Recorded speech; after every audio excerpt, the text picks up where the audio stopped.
Bonjour à tous, nous nous retrouvons, vous le savez, à la Grande Arche de la Défense. Nous sommes dans la salle consacrée à la photographie qui est juste avant le toit de la Grande Arche. Et nous sommes avec Stéphane Martin. Bonjour Stéphane, vous êtes le président du musée Quai Branly Jacques Chirac, musée magnifique, l'un des derniers musées construits en France d'importance.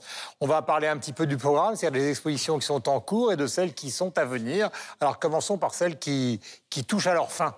Alors il y a une exposition formidable en ce moment qui s'appelle Forêt natale sur l'art du Gabon, c'est-à-dire un des grands chefs-d'œuvre de la sculpture africaine, Gabon et un petit peu Cameroun, mais vu vraiment sous un angle esthétique et sous un angle d'histoire de l'art. Donc c'est l'occasion d'approcher un corpus qui est pratiquement jamais rassemblé. Il y a à peu près 400 sculptures dans cette exposition qui viennent de musées répartis à travers le monde entier. Et elle se termine le 30 janvier, donc il faut vraiment se précipiter, aller la voir. Et puis il y a en ce moment aussi une exposition passionnante d'archéologie du Pérou sur les fouilles qui ont été réalisées il y a très peu de temps à la Huaca de la Luna, où on a trouvé des tombes tout à fait formidables. C'est du côté du Machu Picchu, pas du tout? Ah non, pas du tout. C'est sur la côte, c'est la côte nord du Pérou, dans la zone plutôt désertique. Ouais, je vois tout à fait au nord, pas très loin de la frontière avec l'Équateur. Ouais. Et là où on avait trouvé le seigneur de Sipane, il y a d'ailleurs dans l'exposition quelques pièces de la tombe du seigneur de Sipane. Et alors, parmi les expositions à venir au Quai Branly, on va voir quoi? Alors, il y a une exposition qui ouvre fin janvier, qui est assez surprenante au Quai Branly, parce que c'est une exposition de peinture, qui s'appelle Peinture des lointains. Vous savez que le Quai Branly est l'héritier de l'héritier de l'héritier de l'héritier. Les collections du Quai Branly viennent du musée de l'Homme, mais qui lui-même a hérité, entre autres, du musée des colonies. Et on a de très extraordinaires collections de peintures qui remontent au XVIIe siècle, dans certains cas, surtout des peintures de la période coloniale. Souvent d'artistes méconnus, mais enfin, on a un certain nombre d'œuvres de Gauguin, par exemple, dans nos collections. Et on va déployer pour la première fois cette collection qui n'a jamais été montrée. Il y a eu un gros travail de restauration qui a été fait. Dans l'exposition Gauguin actuelle, il n'y a aucune des œuvres qui a été prêtée par le musée? Non, il y a un dessin, je crois. Il y a un dessin. Mais on n'a pas d'œuvre majeure de Gauguin. Par contre, on a des choses très intéressantes, avec évidemment un regard qu'il faut réadapter à la période d'aujourd'hui, parce que c'est essentiellement de la peinture réalisée dans le contexte colonial, à la gloire de l'Empire français et de l'exotisme des lointains. Mais il y a des choses tout à fait intéressantes. Et puis, au mois d'avril, on a une exposition qui s'appelle Enfer et fantômes d'Asie, alors qui se situe dans la grande galerie du musée, celle où se trouve Forêt natale, et qui va explorer la question de la peur et la question des fantômes, essentiellement au Japon et en Thaïlande, à travers l'art, bien sûr, on pense pas aux gravures et aux estampes d'Hiroshige, mais aussi à travers le cinéma, le cinéma d'épouvante thaï, qui est particulièrement redoutable, japonais, qu'on connaît un peu mieux en Europe, et puis les pratiques quotidiennes, les cultures quotidiennes, les tatouages magiques. Voilà. Donc c'est une exposition qui va mélanger les arts populaires et les arts de cour, disons. Le registre que vous défendez depuis maintenant un certain nombre d'années grâce à Jacques Chirac est un registre qui est né des travaux en partie donc, de Claude Lévi-Strauss. Quel est le grand souvenir que vous avez de celui qui a peut-être été le plus grand intellectuel français du XXe siècle? Mon souvenir le plus étonnant avec Lévi-Strauss, c'est qu'on avait tenu très au courant de l'avancée des travaux, et donc je pensais qu'il ne pourrait pas venir le jour de l'inauguration. Et qu'on allait faire un petit film qui serait diffusé au moment de l'inauguration. Et puis il me dit non, je veux venir, mais je voudrais visiter le musée avant. Donc, il avait déjà presque 90 ans. Il avait 100 ans. 100 ans? Il est mort à 101 ans. Il est mort très peu de temps après. Et donc il vient visiter le musée la veille de l'inauguration. Et moi j'étais un petit peu inquiet. Je me demandais ce qu'il allait penser de la muséographie. Et le rapport qu'il avait aux objets était un rapport de collectionneur. C'est-à-dire qu'il retrouvait dans des vitrines des objets qui lui avaient appartenu. Ah, vous avez ça! Et combien vous l'avez payé? Et vous l'avez acheté à qui? Il avait un rapport extraordinairement de jeune homme, en quelque sorte, avec des œuvres d'art, exactement comme le jeune collectionneur qu'il était quand il vivait aux États-Unis. Voilà, donc Claude Lévi-Strauss, qui vous savez a été l'auteur de Triste Tropique, tout le monde le sait. Et ce Triste Tropique, donc, qui était un récit, n'a pas eu le Goncourt, alors qu'on voulait lui donner le Goncourt à l'époque. Madame Lévi-Strauss a souvent dit que finalement, elle aurait bien aimé que son mari ait le Goncourt, car ça les aurait aidés matériellement. Ce qui est bizarre dans cette affaire que je raconte aujourd'hui, c'est qu'on vient de donner le Goncourt à Éric Vuillard pour un récit. Oui, c'est vrai. alors qu'on avait refusé de le donner à Tristan Tropique, qui est un des grands livres du XXe siècle, et qu'il s'agissait là aussi d'un récit. Merci, mon cher Stéphane, d'être venu. On ira voir toutes ces expositions avec beaucoup de plaisir. Voici le programme de cette nouvelle émission de 300 millions de critiques, et voici donc le sommaire. Le nouvel album du rappeur Booba, Trône, est devenu disque d'or en une semaine uniquement avec le streaming. Que vaut-il? Nous allons en débattre aujourd'hui. Nous allons aussi parler d'un récit atypique, la vie rêvée de Fred Super, du Belge Frédéric Socher, qui nous replonge dans le Bruxelles des années 80. Le plus grand musée du monde est désormais sur Internet. De plus en plus de sites dédiés à l'art ont fait leur apparition sur la toile. Nous allons faire un tour d'horizon des initiatives francophones. Et comme chaque semaine, le tour du monde de la francophonie culturelle se fera à bord du Zap Culture. Et voici votre nouveau numéro de 300 millions de critiques. Magnifique sommaire, je vous présente ceux qui vont nous accompagner pendant cette émission que vous connaissez. Michel Serruti de la radio Télévision Suisse. Bonjour. Michel, bonjour. Hello Guillaume. Estelle Martin de TV5 Monde. Denise Epoté de TV5 Monde. Bonjour à toutes les deux, je vous embrasse. Catherine Pépin, qui vous le savez depuis la semaine dernière, nous a rejoint de Radio-Canada traversant l'Atlantique. Ma chère Catherine, bonjour et bienvenue. Bonjour Guillaume. Yves Bigot, qu'il est inutile de présenter puisqu'il est le patron de cette bien-aimée chaîne, mais on peut quand même lui dire bonjour. C'est tout à fait important. Et Laura Tenouji, qui parle avec nous évidemment de culture, comme d'habitude, puisqu'il s'agit de l'actualité francophone, mais également et plus particulièrement de la situation ou des réactions sur le web. Et nous allons commencer par le nouvel album du rappeur Booba. Cet album s'appelle Trône, c'est le premier qui soit sorti depuis 2 ans. Il est devenu disque d'or en une semaine seulement avec le streaming. C'est une première dans l'histoire de la musique, mais musicalement, que vaut-il? Grande question, je vous préviens que nous allons nous frapper sur ce plateau. Nous allons en débattre après cet extrait du clip, donc, qui est intitulé Friday. T'es plein de wesh la mif, salam cousin, c'est quoi les bails? Ta tronche d'enfant de putain ne me dit rien qui vaille. J'ai du mal avec les humains car instinct animal. J'ai craché, garde la pêche, but, il va falloir que tu ailles. Chez toi y'a anguille sous roche, chez moi y'a qu'à la choulra. Quand la retourne que je t'encule, j'appelle ça le Kama Sutra. T'as beau faire du MMA, je vais te faire bouffer ton RSA. Tu n'y le fais mais j'étais là, t'as 6 étoiles en GTA. Ça prend des typiques, KO de Booba sans assise. La justice a de vitesse, le Lamborghini en assise. Quand j'étais minot, beaucoup de négros, corps de cou. Vénus de Milo, anus de kilo, je veux tout. Je vois un peu mais pas en rien, lui disent dans la champagne ronde. Je sers tous ces fils de pute, leur santé je m'en bats les couilles. Allez les bleus, allez les lions, moi je suis un peu des deux. Tous seuls les baisers nous devons demander à des 2R2.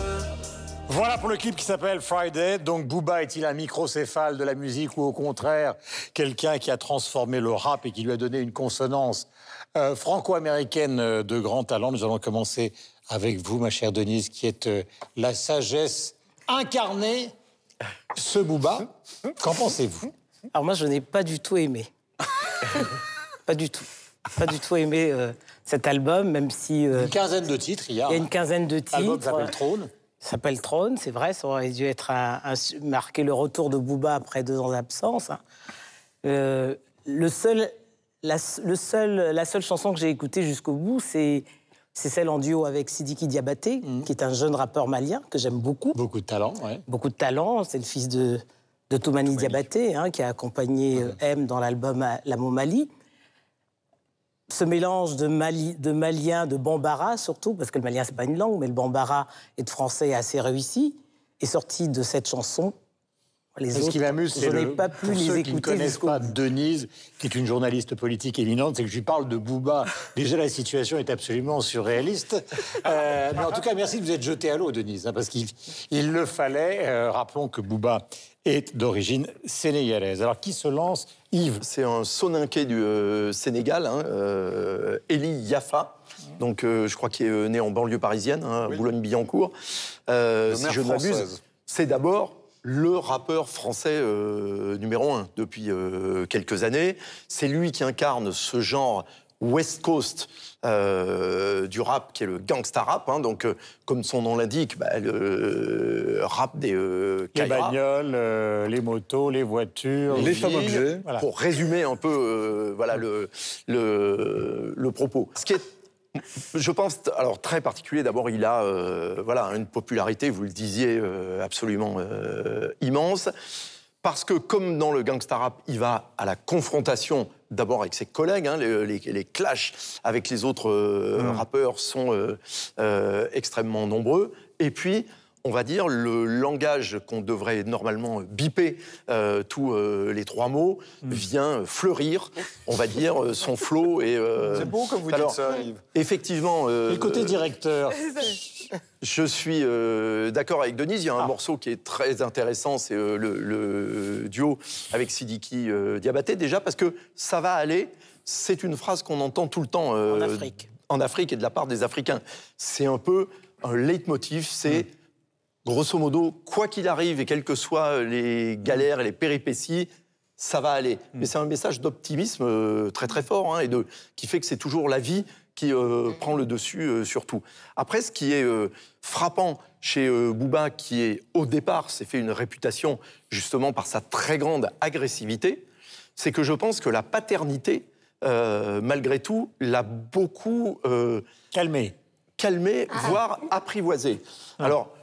Non, mais c'est vrai, parce que... Regarde la tête, enfin, regardez. J'imagine ce que c'était avant, parce que... Ah ben, faut écouter les albums d'avant. Non, mais c'est vrai, à la fois sa musique, elle, s'est adoucie. Alors, l'effet énorme de l'autotune, hein, donc ce traitement de voix, qui fait que, d'ailleurs, on a du mal à comprendre...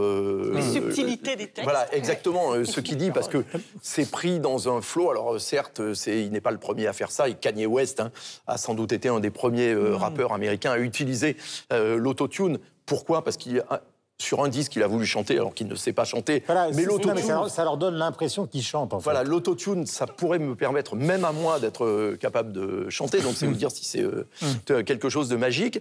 Et puis... il y a des moments, des espèces de bouffées comme ça, de tendresse ou de gentillesse qui arrivent au milieu de ce flot d'insultes. Donc, c'est très particulier. Non, j'ai pas entendu la tendresse dans les... Et pourtant, j'ai... Qu'est-ce qu'il y a sur le web, Laura? Sur le web, il y a plein de choses. Et il y a une sorte de petit Booba illustré pour ceux qui, comme moi, comprennent pas tout du langage de Booba, où on vient essayer d'expliquer. Il y a le site Genius qui revient sur toutes les paroles et qui vous explique, alors que quand il parle de telle personne, c'est pas forcément le footballeur auquel on penserait, mais quelqu'un qui l'a connu à telle époque. Donc, effectivement, c'est une sorte de Booba illustré assez efficace. Et moi, j'ai pas du tout vu la tendresse, et je remercie quand même Guillaume de m'avoir permis d'écouter en entier un album de Booba. Je pense que je ne l'aurais jamais fait de ma vie. Et sur les réseaux sociaux, mais moi, je ne peux pas vous dire, c'est un déferlement de haine. Pour moi, c'est une incitation à la haine. Il est suivi par 2,5 millions de personnes, ce qui est énorme sur Instagram. Vous parliez de ces enfants... Qui nous attendent, d'ailleurs, à la sortie. Qui nous attendent à la sortie. C'est pour ça qu'on est à l'Arche de la Défense. Même et moi, on est au dernier étage. Je le suis pour essayer de comprendre. Il met en avant ses enfants, il les utilise, il leur fait chanter ses chansons. Donc sa petite fille de 6 ans est torse nu et chante I'm a Bitch. Bon, alors après, c'est un concept, mais je trouve que c'est quand même pas un artiste... On ne parle pas de plage. Hein. Oui, c'est ça. Je vous laissais traduire. Je vous laissais traduire. C'est pas bitch, c'est bitch. Non, mais la grande question, attendez, mettons les pieds dans le plat. La grande question, c'est est-ce que pour ce public-là, on est obligé de mimer, donc, puisque Yves le disait, la West Coast du rap américain des années 90, c'est-à-dire le gangsta rap, pour faire plaisir à son public, ou est-ce qu'il est plongé là-dedans avec une sincérité absolue? C'est ça la grande question. Mais, non, mais moi je pense que... Est-ce que c'est du cynisme ou est-ce que c'est de la sincérité? Mais non, il est flamboyant. Moi je trouve qu'il a un côté shakespearien. Vraiment. Sur la couverture, on dirait Richard III. Salut les gars, à bientôt. Il prend tous les attributs. Non, mais il prend tous les attributs de la royauté. J'ai amené un bouquin, je vais lire. Non mais regardez il est excessif, Booba. Alors c'est peut-être... Alors moi je pense que c'est sa personnalité. Mais vas-y, continue les images qu'on se marre. Non, il est totalement excessif. Alors, oui, le duc de Boulogne, le DUC, de Boulogne, puisqu'il est originaire de Boulogne. L'album s'appelle Trône. Il est là avec sa couronne. D'ailleurs, c'est lui le roi du rap français pour le moment. Peut-être que d'autres vont le détrôner depuis pas la question. Et ben moi, non, mais après, il y a de l'autodérision. Il sait quand même écrire. Alors c'est vrai qu'on comprend pas forcément tout, mais il a le sens de la punchline. On peut pas lui reprocher. Après, moi, je trouve qu'il a un petit souci avec ces dames qui a priori veulent. Il est totalement misogyne. Vous maniez l'euphémisme avec un rare brio. Bon, c'est vrai que ça c'est un petit peu dommage. Je sais pas pourquoi il pense que toutes les femmes en veulent non pas à son corps, mais surtout à son compte en banque. Et là, alors bon, il nous promet beaucoup de séances chez l'ostéopathe. Je crois que j'ai un peu compris. Mais toi, la féministe, Non, mais au moins, il assume. Et moi, ce qui m'amuse chez les rappeurs, c'est qu'ils ont ils ont des codes. C'est un univers de codes. Et il les prend totalement, les codes. Et il s'en amuse. Je trouve qu'il y a de l'humour et de la dérision dans ses textes. Ah bon? Vraiment. Mais oui, par exemple, il y avait... Bon, alors, c'est pas dans ce texte-là, mais moi, une de ses punchlines préférées, ma punchline préférée, c'est on dit que tout ce qui est petit est mignon. Chez moi, il n'y a rien de mignon. OK. Donc moi, ça me fait marrer. Et je pense que lui, ça le fait rire. Et je pense que j'en perds ma tablette. Et ça fait rire son public. Et après, s'il parle à 2,5 millions de personnes, si c'est lui le numéro 1 depuis 20 ans, c'est pas pour rien. Il a un bon flow, il a le sens de la punchline, et il est engagé parfois. On a compris. Et du marketing aussi. Oui. On a compris. Monsieur Cerruti, le Cervin, la Suisse, descendant sur Booba. Merci, monsieur Dur. Ouais, bah alors, à part ça, Booba en Suisse, oui, il a du succès également. Je fais juste la petite parenthèse suisse, puis après je reviens sur ce que disait Seb, parce que c'est ça le plus intéressant. J'ai dit que ça m'insupportait totalement, mais je serais absolument ravi d'aller à un concert de Booba. Cela étant dit, après ce que j'ai dit, je vais me faire taper. Mais, non, mais c'est une expérience sociologique d'assister à des concerts comme ça. Non, c'est même pas ça. C'est que les gens, ils prennent leurs pieds, visiblement. Certainement. Donc, à part ça, Booba est géré d'une marque de montres de luxe suisse. Il est aussi représentant, enfin, il a un parfum qu'il a co-créé aussi pour une marque de parfum suisse. Donc, c'est toujours un petit peu bizarre quand on voit des gangsters. Le rap américain, ils font tous ça. Alors, ils font tout ça. Et puis, en plus, aussi, j'imagine qu'il y a un côté, on approche de 40 ans, on va pas pouvoir être crédible aussi pendant encore bien des années en étant riche, établi et autres, en chantant ça. Oui, il a sa propre marque de vêtements. Il a une radio aussi, il a une web radio. Donc, voilà, c'est très bien qu'il se diversifie. Moi, par contre, alors, pour en revenir à ce que vous disiez tout à l'heure, le côté deuxième degré, des fois, je ne sais pas si c'est vraiment le deuxième degré, parce qu'il faut reconnaître une qualité, en tout cas une à Booba, c'est qu'il est parfaitement raccord entre le personnage qu'il donne et un certain passé. Parce que je discutais avec ma fille, j'ai découvert que ma fille de 14 ans écoute Booba, alors qu'a priori, elle ne vit pas à Paris, elle ne vit pas en banlieue, elle ne vit pas dans un milieu. Mais a priori, ça marche et il y a plein de jeunes qui l'écoutent, donc il y a un vrai succès populaire, sans forcément comprendre ni écouter les paroles. C'est plus l'ambiance qui le fait. Mais donc, c'est bien. Au niveau artistique. Oui.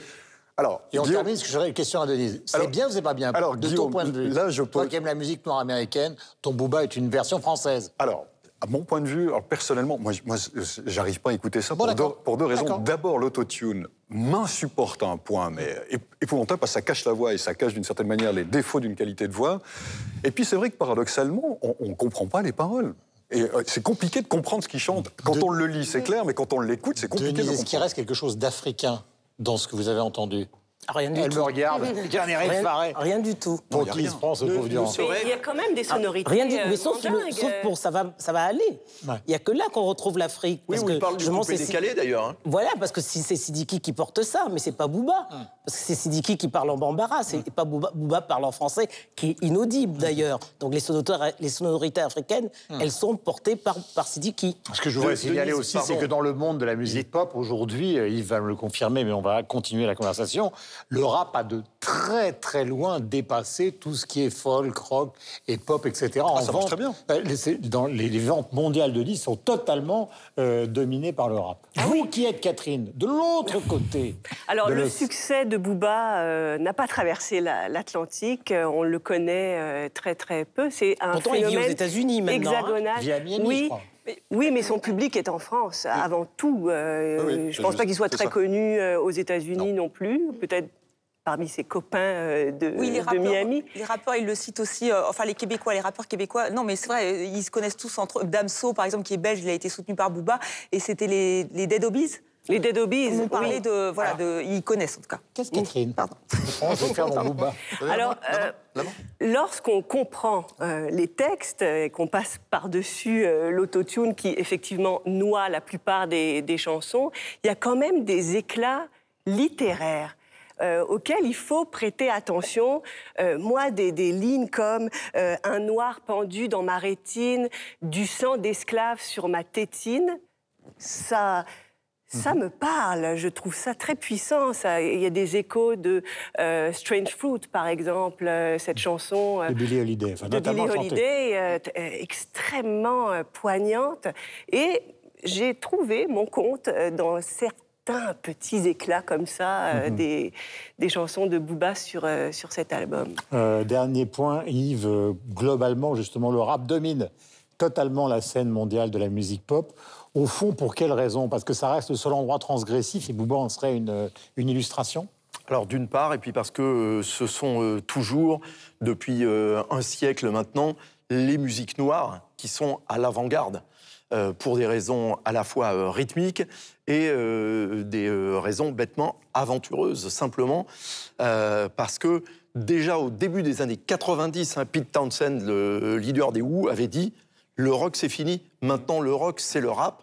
Et donc, je lui avais dit « Ah bon, mais pourquoi ?» Et il m'avait dit « Because they are better ». Parce qu'ils sont meilleurs dans le sens de ce que la musique pop est censée apporter, c'est-à-dire la représentation de la réalité du monde à ce moment-là. Et pour la première fois cette année, alors c'est le cas aux États-Unis depuis longtemps, mais pour la première fois en 2017 au Royaume-Uni, le hip-hop en général, donc incluant le rap, a dépassé en vente les groupes de rock qui sont pourtant l'incarnation du Royaume-Uni lui-même à travers les Beatles, les Rolling Stones, jusqu'à Oasis, etc. Donc c'est très symbolique. Et par ailleurs, Denise, quand nous étions à Bamako il y a exactement 1 an, Booba venait de donner une série de concerts là-bas et il est extrêmement populaire en Afrique. Et comme le sont toutes les superstars de la musique noire. Parce que, évidemment, il y a un effet miroir qui est très puissant.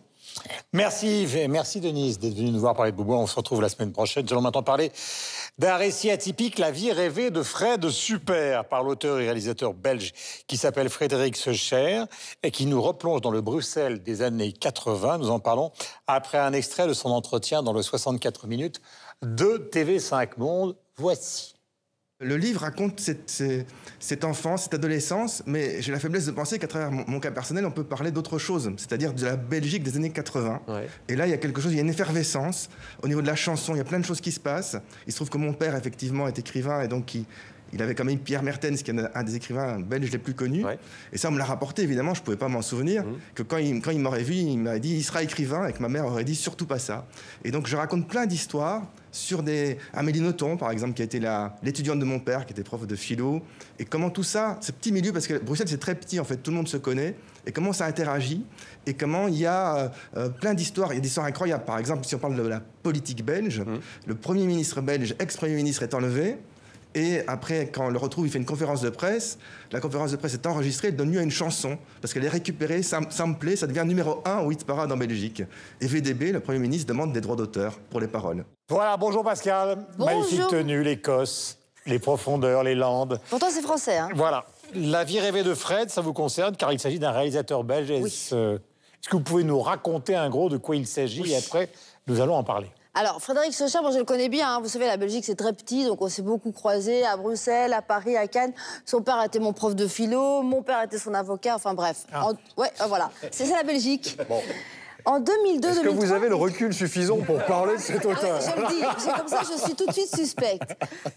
En 2002-2003, il crée un master de cinéma à la Sorbonne. Et il est lui-même réalisateur, comme vous l'avez dit. Alors il a commis notamment un documentaire absolument délicieux que je vous recommande sur les cinéastes fous wallons. Il s'appelle Cinéaste à tout prix. Et quand il l'a présenté au Festival de Cannes, Thierry Frémaux lui a demandé si c'était vraiment vrai ce qu'il avait filmé. Et tout était absolument vrai, mais vous devez voir le film pour vous rendre compte du fossé. Alors, on peut dire, en fait, le livre, c'est un peu la même chose. C'est-à-dire qu'on se demande ce qu'il raconte dans La vie rêvée de Fred Super, si c'est vraiment vrai ou si c'est de la fiction. Eh bien, je peux vous le dire, tout est absolument vrai et autobiographique. Oui, c'est un récit, d'ailleurs. C'est marqué récit sur le bouquin. C'est totalement vrai, c'est-à-dire qu'il est ce qu'il est, ce que je viens d'expliquer, mais il a rêvé à un moment donné d'être chanteur. Et donc il raconte ce rêve perdu, puisqu'il n'est jamais devenu chanteur. Il en profite pour raconter à la fois son enfance, sa famille, Bruxelles de ces années 80, avec cet esprit d'autodérision complètement fou. Les personnalités qui, à l'époque, les personnalités qu'il croise à l'époque dans ce rêve perdu de devenir chanteur. Donc Jacques Duval, qui est le parolier de Lio et d'Alain Chamfort. Marc Moulin, le chanteur de Telex, enfin bref. Le grand Jojo. Le grand Jojo, ah oui, alors le grand Jojo. Donc voilà, alors le seul bémol, c'est que... Non, le grand Jojo, ah ben non. Moi, je peux vous dire très précisément, vous vous souvenez de l'énorme tube de licence 4 qui s'appelait « Viens boire un petit coup à la maison ». Viens boire un petit coup à la maison. Non. Oui, voilà, c'est ça. Oui, c'est exactement ça. Alors, c'est inspiré du plus grand succès du grand Jojo qui s'appelle « Chef, on a soif, viens boire un petit coup, on a soif, une bière, chef, on a soif ». Voilà, donc ça... Je suis accablé. Oui, c'est-à-dire que c'était un modèle, notamment pour ses paroles. Enfin voilà, c'est tout ce monde déjanté. Alors, le seul bémol, c'est que c'est vrai que c'est un style un peu particulier, puisqu'il écrit tout au présent, à la première personne, bien sûr. Et donc, ça donne un style un peu enfantin. Mais ce n'est pas trop grave, parce que finalement, le fond rattrape la forme, et on a vraiment l'impression de lire une vie qui est la vie rêvée de Fred Super, où la fiction dépasse la réalité. Alors on y va, Estelle. Oui, c'est vrai que c'est assez drôle. Sentiment. Non, mais c'est vrai que c'est drôle et surtout ça nous permet de revivre l'histoire de la Belgique. Car oui, la Belgique a une histoire. Alors ça commence dans les années 80 et jusqu'à aujourd'hui. Et surtout on comprend pourquoi on pouvait faire de la pop. Un tout petit peu. Non, mais je plaisante, c'est parce que c'est vrai que voilà, il nous reparle des tueurs. En fait, c'est mélangé à l'actualité belge. Donc si on la connaît pas bien, c'est une façon très amusante de se plonger dedans. Mais c'est vrai que le plus drôle, c'est le fait qu'il voulait être chanteur de charme. Alors, je ne vais pas dire qu'il n'a pas un physique avantageux, mais c'est vrai que dans les années 80, tout le monde voulait être chanteur de charme. Oui, c'est dit, voilà. Et donc, c'est vrai que ça, c'est assez amusant, cette façon. Comme vous l'avez dit, Pascal, il dit que c'était très simple, en fait, en Belgique. Tout le monde se connaissait, donc on pouvait devenir, ou rêver de devenir chanteur de charme. Est-ce que ce charmant Frédéric, est présent sur le web? Alors, pas énormément. Hein. J'ai ramé pour trouver une publication. Ah merde. Sur Twitter. Mais non, mais le livre m'a inspiré effectivement d'aller me renseigner sur le Bruxelles des années 80, comment ça se passait. Et là, par contre, il y a beaucoup de documentation. Il y a un compte Flickr. Flickr, c'est un réseau social qui publie surtout des photographies, qui s'appelle Bruxelles dans les années 80. Mais ce que j'ai le plus aimé, c'est qu'il y a un groupe Facebook qui s'appelle Bruxelles, fans de Bruxelles en 80. C'est un groupe fermé, ça veut dire qu'il faut montrer patte blanche pour pouvoir y rentrer. Ils ont accepté que je fasse partie du groupe, il y a 3000 personnes, et là, honnêtement, si vous êtes belge, vous allez sûrement pouvoir y rentrer. Sinon, faites-vous passer pour belge, on vous pistonnera. C'est un régal. Chacun vient publier ses archives, il y a des archives de la radio, il y a des photos, ils échangent, ils sont nostalgiques. Ils écoutent Dépêche Mode toute la journée. Mais ils écoutent Plastic Bertrand, on retrouve des vieux clips vidéo, on sait bien que les années 80 en musique sont très très riches, et donc il y a plein d'archives différentes. Ça vaut vraiment le détour. Allez sur ce compte Facebook et publier un petit extrait du livre pour le rendre encore plus populaire. Mais vous avez bien connu Catherine. Alors c'est un roman qui se lit en chantant, et moi qui aime beaucoup pousser la chansonnette, ça m'a ravie à plusieurs reprises. Une écriture très musicale, beaucoup d'onomatopées, les flac flac flac de l'aiguille qu'on pose sur le vinyle. Beaucoup, évidemment, de références donc, à ces artistes un peu déjantés, belges des années 80, Plastic Bertrand, Lio aussi. C'est un pléonasme, ça, Catherine. Artiste belge, ça suffit.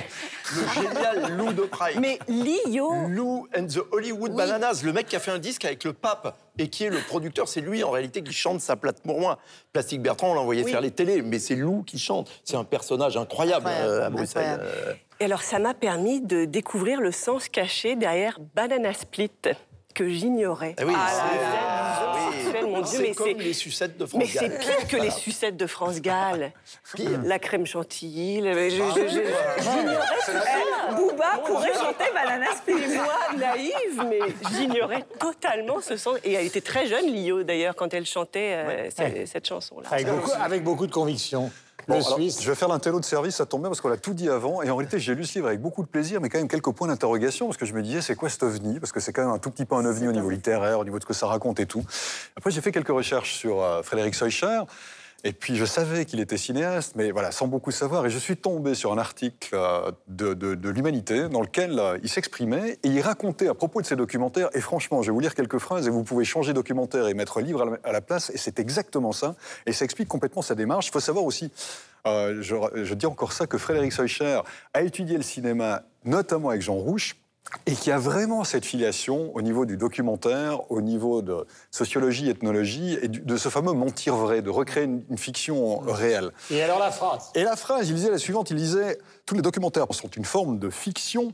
La plupart de mes films interrogent ces rapports entre réalité et fiction sur le mode ludique, avec souvent des personnalités interprétant leur propre rôle avec autodérision, et pour ce faire, une certaine simplicité de dispositif s'impose. » Et cette simplicité de dispositif qu'on retrouve dans le cinéma, notamment en cinéaste à tout prix, eh ben on le retrouve aussi précisément dans cette écriture qui paraît simple, un peu enfantine, qui est voilà, assez plate et qui est très explicative, mais qui va parfaitement dans le sens, à mon avis, créatif, non seulement au niveau littéraire, mais au niveau cinéaste, de ce que fait Frédéric Schœlcher, qui est un genre en soi, et qui est admirable. Juste avec le cinéma, un tout petit mot. Il a un petit côté Woody Allen, sa famille, Oma, Opa, ses parents, on a vraiment l'impression d'être dans un film de Woody Allen. Voilà, c'était juste ça, et ça, c'est aussi truculent. Oui, un mot quand même sur cette scène belge complètement décalée, vous qui y avez travaillé pendant des années. C'est totalement... On voit tous les personnages importants. À citer quelques-uns, il y a Marc Moulin aussi, qui a été évidemment un compositeur très important, qui avait fait le groupe Telex, qui sont allés à l'Eurovision. Qui ont perdu. Aussi, qui ont perdu le groupe Allez, Allez. On va à l'Eurovision uniquement pour perdre, autrement c'est une catastrophe. Non, mais eux, c'était exprès.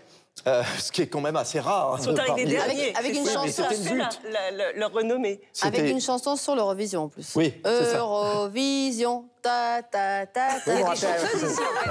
Il y a des talents qui sont... Il faut produire ces chroniqueuses. Mais ce qu'il faut dire, c'est qu'au-delà justement de cet esprit très belge, ces chapitres courts, cette autodérision, cet esprit aussi de savoir se mythifier par la dérision aussi, parce que tous ces personnages sont comme ça. C'est le Bruxelles des années 80 qui était vraiment très très créatif et en même temps totalement décalé par rapport à la France. C'est pour ça que c'est aussi charmant pour nous. Et en même temps, avec les deux pieds quasi dans la musique anglaise aussi. Donc en fait, décalé par rapport à la France, mais d'une certaine façon décalé et en avance. Musicalement.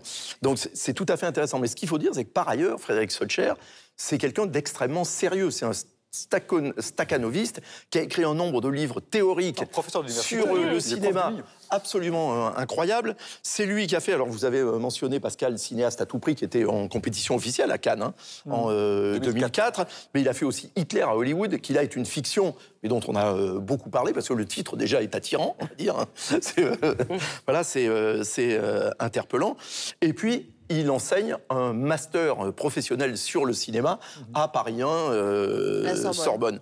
Voilà, donc c'est quelqu'un qui est typiquement belge, c'est-à-dire à la fois c'est un véritable universitaire, un intellectuel, et quelqu'un qui a en même temps un touche-à-tout, et un touche-à-tout qui, comme tous les Belges, se moque de lui-même. Et franchement, son livre, il est délicieux, ça se lit rapidement, mais vraiment avec plaisir, parce que c'est léger, c'est marrant, et c'est sympa comme tout, quoi. La vie rêvée de Fred Super, voici ce livre, donc...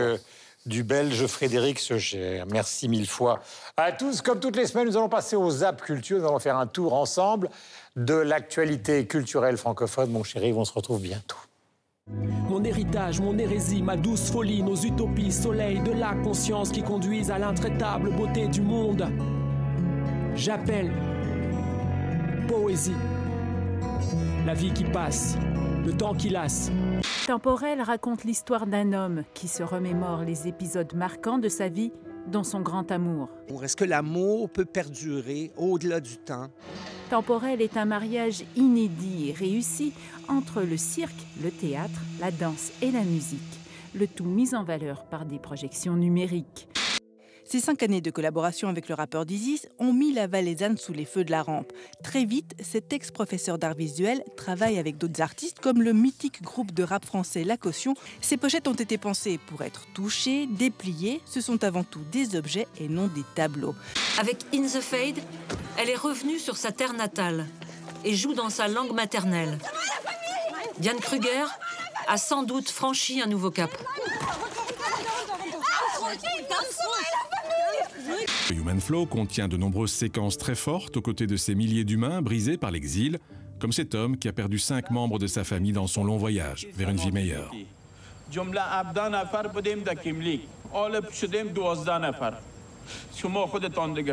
As an artist, I'm very concerned about the human condition and humanity.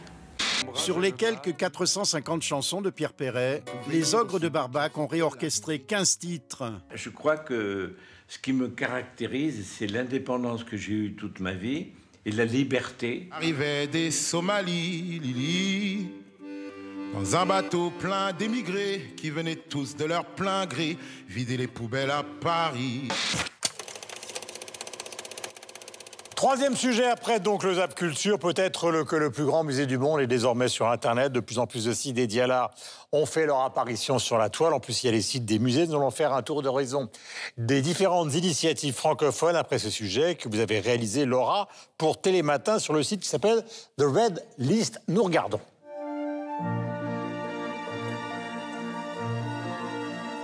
The Red List, c'est une database sur les arts visuels. Quand on cherche sur la toile, il y a les fans de cinéma, les fans d'art contemporain, mais il n'y a aucun endroit où transversalement, on met à côté James Turrell et Delacroix, en fait. Et donc l'idée, c'est de donner à voir la culture, de donner à voir l'ensemble des arts pour montrer que finalement, même si on n'a pas exactement la même culture, elle est assez proche, en fait. On a essayé d'être didactique. Aujourd'hui, pour ce qui est de la partie peinture, on est très historique. Mais en revanche, quand on va parler de l'impressionnisme, on va essayer de donner une vision transversale de l'impressionnisme avec une quinzaine, une vingtaine d'artistes. On n'est pas Wikipédia, on ne veut pas tout mettre. On veut essayer de donner aux gens des petits moments pour qu'ils puissent, s'ils ne connaissent pas le mouvement pictural, juste apprendre et avoir une vision transversale et que ce soit amusant, en fait. Sur, par exemple, l'art contemporain, qui est un sujet complexe parce qu'on n'a pas beaucoup de recul, on va trier par pays. Comme ça, au moins, c'est les artistes dans les pays et on va évidemment s'appuyer sur des curateurs qui sont dans l'art contemporain, qui nous ont fait leur liste à eux et qui sont liés au biennale ou à des espèces d'événements validés par l'ensemble de la planète art contemporain, on va dire. Et pour le cinéma, par exemple, et ben là, on a pris un expert en cinéma qui, lui, nous a fait par décennie les 50 films à voir. The Red List, c'est une plateforme gratuite où il n'y a aucun achat d'espace, aucune bannière. Et à chaque fois qu'il y a une fiche sur un artiste, il y a le contact de son agent quand on l'a trouvé. 50 000 artistes, 500 000 images, c'est très très vaste. Et donc on est là finalement pour trier la toile, pour essayer de mettre de l'ordre dans la toile et de donner les contacts quand on veut racheter les droits. Donc nous aujourd'hui, on ne possède aucun droit, mais on n'en fait aucun usage commercial. The Red List est un site gratuit qui est en anglais, donc il faut savoir qu'on est vu en Iran, on est vu en Afrique du Sud, en Palestine. L'idée, c'est que ça reste gratuit et bénévole et que ça le reste dans le temps. Est-ce que, Laura, effectivement, on peut répondre par l'affirmative à cette question ? Ben, ça commence à devenir un des plus grands musées du monde et surtout, Internet est capable du pire et du meilleur et là, c'est vraiment le meilleur.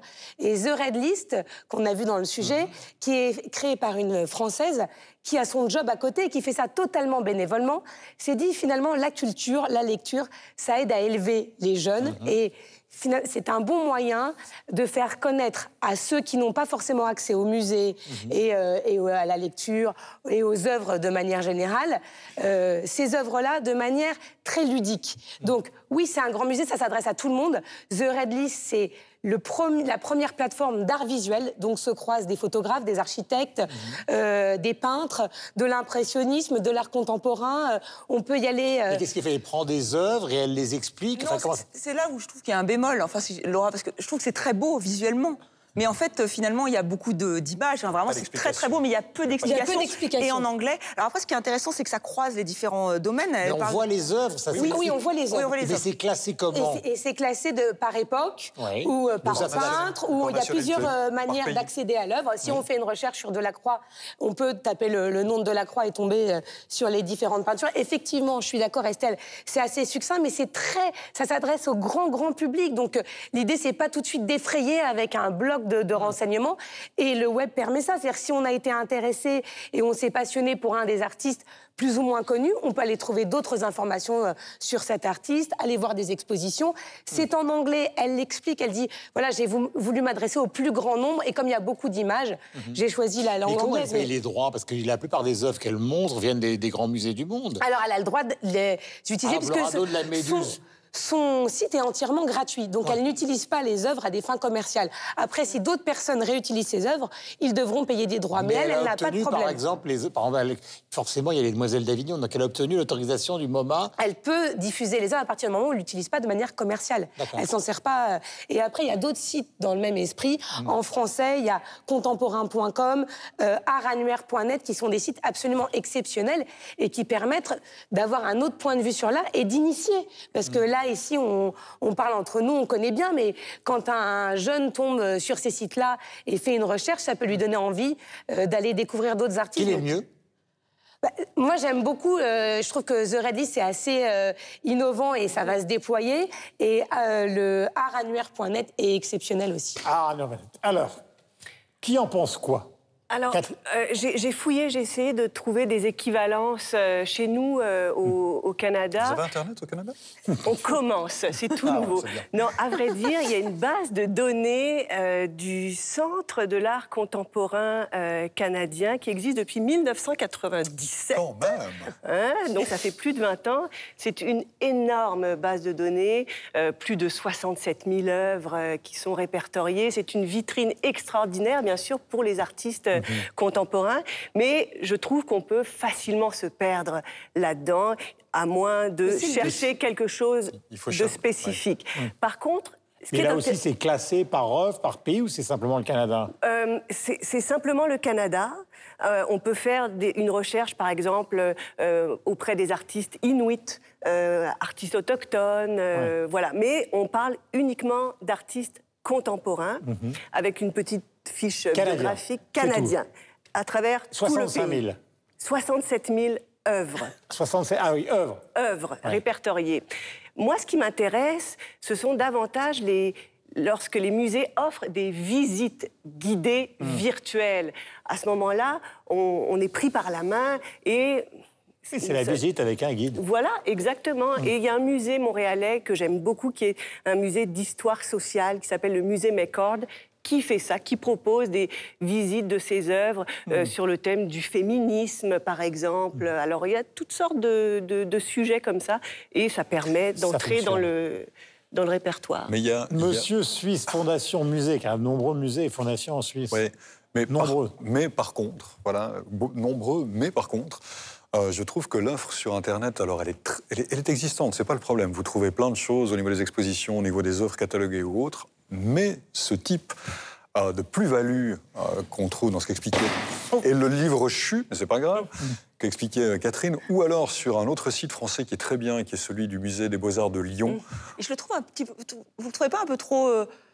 fourni, finalement, il y a énormément d'informations, il est très bien fait. Mais en même temps, ça nous prend par la main. Je trouve que ça nous prend par la main, il y a une vraie valeur ajoutée. Parce que, alors peut-être qu'on a un autre regard, parce que sans être des grands connaisseurs en art, on a une inclination pour cela, on s'y intéresse. Donc c'est vrai que voir simplement un tableau, une reproduction de clip, moi je vous avoue que ça m'intéresse moyennement. Si on m'apporte quelque chose de plus et qu'on m'explique quelque chose de supplémentaire, je suis preneur. Exemple à Lyon. Et donc, en Suisse, pour répondre à cette question, il y a des bases... je ramasse mon livre. T'en prie, fais seulement. Il y a des bases de données. Alors, si vous voulez des choses qui sont assez exhaustives, je pense que le musée d'ethnographie de Genève l'est, parce que vous avez l'entier des collections qui est à disposition, d'une part, mais il faut savoir ce que vous cherchez pour le trouver, genre statuette Chokwe, et puis vous aurez toutes les statuettes Chokwe qui apparaissent, mais il faut chercher ça. Il y a aussi tout... Et ce que je trouve intéressant à Genève, c'est qu'il y a aussi, par contre, tout ce qui est exposé, qui, lui, est repris dans un chapitre à part. Donc, ça vous permet presque de visiter le musée de façon virtuelle. Et puis, je ne vais pas vous saouler, entre guillemets, avec plusieurs choses. On reviendra peut-être plus tard. Il y a 2-3 adresses comme ça. Mais fondamentalement, et je vous les donne volontiers tout à l'heure, fondamentalement, ce qui manque à moi, c'est le côté un peu Google Art Project, justement, où on a un certain nombre de musées suisses, où on visite un peu la chose avec des informations, avec la possibilité de se déplacer. Ça, c'est pas quelque chose qui est encore très en place. Mais en même temps, on va pas non plus tout mettre sur Internet. Vous savez qu'il existe aussi beaucoup de sites qui sont autour du marché de l'art, qui sont des sites où on donne le fonctionnement, évidemment, du marché. Il y a une chose que je voulais vous poser comme question, Laura. Concernant les tableaux, on sait que dans l'art, ce qui est important, c'est la matière. Et la photo est quelque chose la vidéo, est quelque chose qui a quand même tendance à gommer la matière. Par exemple, si on prend un grand artiste canadien, qui est Jean-Paul Riopel. C'est vrai qu'un Riopel, quand on le voit de près, c'est une ode à la matière. Un Riopel, quand on le voit en photo... Ah mais c'est sûr, on ne remplace pas la matière, mais maintenant, il y a quand même des progrès énormes et le site du musée du Louvre permet d'avoir en haute définition des tableaux et de pouvoir zoomer. Alors, bien sûr, on n'aura jamais la matière en face de soi, mais il y a quand même eu d'énormes progrès faits en matière de technologie.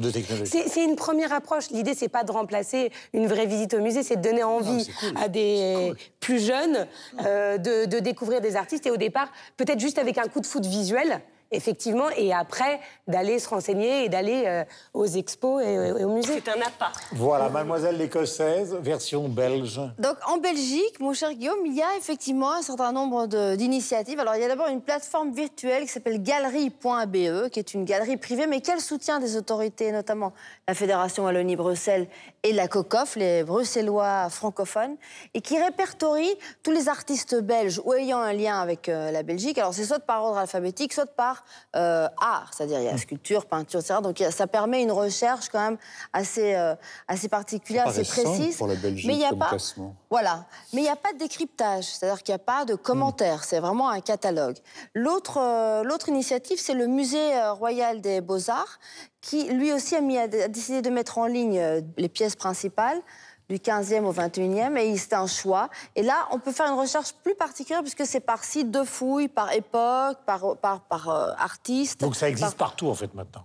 Voilà, oui, mais donc de nouveau, il n'y a pas de décryptage. C'est un catalogue mis en ligne avec des belles reproductions. Et alors, il y a vous disiez les visites virtuelles, il n'y a pas dans le domaine de l'art, mais il y a le musée des sciences naturelles qui fait une visite comme celle dont vous avez parlé, qui est comme un Google Street Art, où on est dans la galerie avec les dinosaures, les brontosaures, etc. Et on visite... Les dinosaures, les brontosaures, ma belle-sœur... Voilà. Mais ce qui est intéressant... Entre autres... Et ce qui est intéressant, c'est que les médias aussi s'en emparent. C'est-à-dire, la connaissance des... grâce à vous, je suis allée sur Connaissance des Arts, donc ce qui est d'abord un magazine. Maintenant, ils ont un site et ils proposent des visites guidées avec la commissaire d'exposition, par exemple, de Camille Henro. Je sais que vous aimez beaucoup cette artiste d'art contemporain, donc artiste française, donc qui était au Palais de Tokyo. Et nous-mêmes, la RTS... Pour citer RTS, la radio-télévision. La radio a vraiment un site qui est dédié à la culture, qui est extrêmement intéressant. Il répertorie tout. Nous, à TV5, on prépare cette offre numérique sur la culture. Et ce qui fait que, en fait, où qu'on soit dans le monde, c'est quand même intéressant de pouvoir aller voir Camille Henro au Palais de Tokyo. À la RTS, on peut visiter aussi, on va rencontrer des artistes. C'est vraiment, je trouve qu'il y a une richesse qui est liée à Internet. Alors évidemment, vous avez raison, il n'y a pas ce contact visuel ou même sensoriel, mais au moins, on peut découvrir ce qui se passe à travers le monde et découvrir d'autres auteurs. Sur Radio-Canada, il y avait le magnifique reportage qui était en ligne sur l'exposition de Riopel et de sa compagne aussi, John Mitchell. Voilà. Et donc ça, c'est qui a vécu en France du côté de Giverny. Et en tout cas, ce qui est incroyable, Laura, c'est que cette fille fasse ça, cette femme, elle fait ça bénévolement. Totalement bénévolement. C'est un travail de titan. C'est son plaisir, c'est sa danseuse, elle gagne de l'argent à côté et elle finance ça. Travail de titan. Vous avez un livre, vous avez un coup de cœur. J'ai un livre de titan. Le dossier M, livre 1 de Grégoire Bouillet. Il a eu le prix décembre. Alors moi, j'avoue que je suis totalement tombée dans ce dossier M. C'est-à-dire que c'est une histoire d'amour maudite. Et ce qui est intéressant avec Grégoire Bouillet, c'est que ça donne lieu à des digressions. Alors sur l'art, sur Nietzsche, sur Almagro, sur le cinéma. Vraiment, il raconte une histoire d'amour maudite et ça vous entraîne très très loin. J'attends avec impatience de lire le livre 2, mais ça fait à chaque fois 900 pages. Donc j'ai un peu de temps devant moi. Donc chez Flammarion, je vous le conseille. Rien à voir avec James Bond. Rien. Une application... Waouh, une application artistique justement. Waouh pour Wonderful Artist on the Web. Alors Guillaume, est-ce que vous connaissez Tinder ? Oui. Cette application de rencontre. Non, mais il y en a encore qui ne connaissent pas Tinder, donc je pose la question. Je vous expliquerai après, Michel. Merci. Mais là, c'est le Tinder de l'art. Ça va permettre à des jeunes artistes de se faire connaître. Donc, ils postent leur œuvre sur le réseau social. Et s'ils reçoivent assez de likes, ils peuvent rester. Et là, les galeristes viennent repérer les futurs artistes de demain. Et vous, pourquoi pas, vous pouvez aussi acheter sur cette application peut-être un futur Picasso. Donc, en tout cas, c'est amusant d'aller découvrir cette application. Alors, un petit coup de cœur, Catherine. Oui, un gros coup de cœur même. J'ai été très touchée par le documentaire Bagages, Bagages au pluriel, du réalisateur Paul Thom, qui donne la parole à des jeunes originaires d'Israël, du Brésil, de la Moldavie, qui viennent à peine d'arriver à Montréal et qui participent à un atelier d'art dramatique. Alors, on leur pose des questions toutes simples. Qu'est-ce qui te manque le plus? Comment t'es-tu senti les premiers jours à l'école devant ton prof qui te parlait en français et auquel tu comprenais absolument rien? Alors, perdu, complètement perdu. Mais oui, mais c'est tellement touchant, beaucoup de larmes. Je défie quiconque de ne pas pleurer en regardant ce documentaire. Une belle leçon de vie, vraiment. Et c'est diffusé, c'est en ligne sur le site de Télé-Québec. Michel. Je ne voulais pas vous saouler avec plein d'adresses Internet et d'exemples de musées. Alors, je vais vous en donner une qui me paraît assez emblématique et qui sort de l'ordinaire. C'est celle du musée de l'Élysée, qui est un musée dédié à la photographie à Lausanne. Le site, l'adresse s'appelle Photobook Élysée, en un seul mot. Ça s'inscrit au bas de l'écran.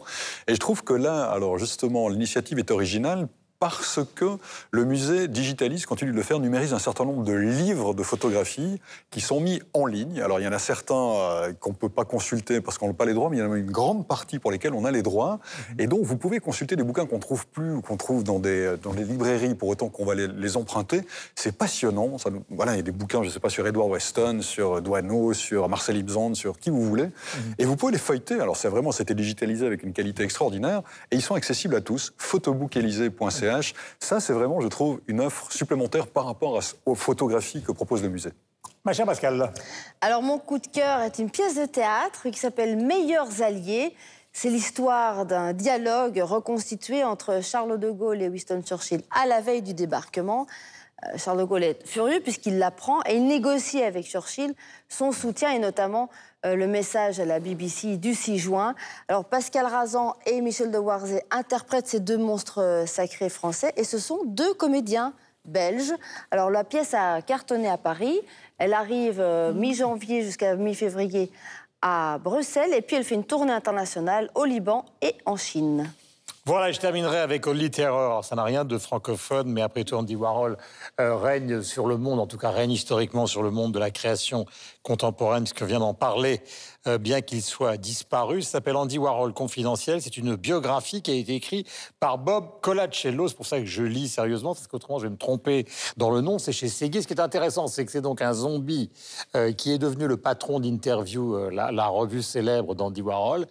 Il a traîné autour de la factory. Il faut rappeler qu'il y a eu 4 factories successives au milieu de tous ces gens qui ont fait l'histoire de l'art.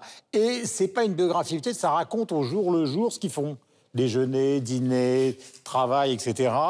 Alors, vous avez par exemple des phrases que je trouve absolument formidables. Par exemple, Jeff Koons qui dit d'Andy Warhol que c'était le crétin le plus intelligent du coin. Il parle du New York des années 70 et au contraire, un grand historien d'art, donc Arthur Danto, qui considère qu'Andy Warhol, je le cite, et c'est ce que l'histoire de l'art a produit de plus proche d'un génie philosophe. Et puis vous trouvez tous les dîners au Dakota Building avec Lennon, avec évidemment Bob Dylan et les autres. Donc il y a plein de détails qui plairaient beaucoup à Yves Bigot. Et puis il y a le mystère de cette mort, car vous savez que peu de temps avant de mourir dans un hôpital, parce qu'il souffrait de la vésicule biliaire, il est allé, parce qu'il était quand même archi-mondain, il est allé faire un défilé de mode dans une boîte new-yorkaise parce qu'il était mannequin pour l'agence Ford, Warhol. Il est allé faire un défilé de mode avec Miles Davis. Et il n'a pas voulu se soustraire à ce défilé plutôt que de se soigner et d'aller à l'hôpital. Et il est mort. Alors, personne ne sait exactement de quoi il est mort. Est-ce qu'il a été mal soigné? Est-ce que des copains lui ont donné de la drogue? Enfin, c'est un mystère total. Et c'est succulent à lire. C'est publié aux éditions Séguier. Le voici. Ça s'appelle Only Terror, donc en français. Bien évidemment, vous l'aurez compris. Ciao.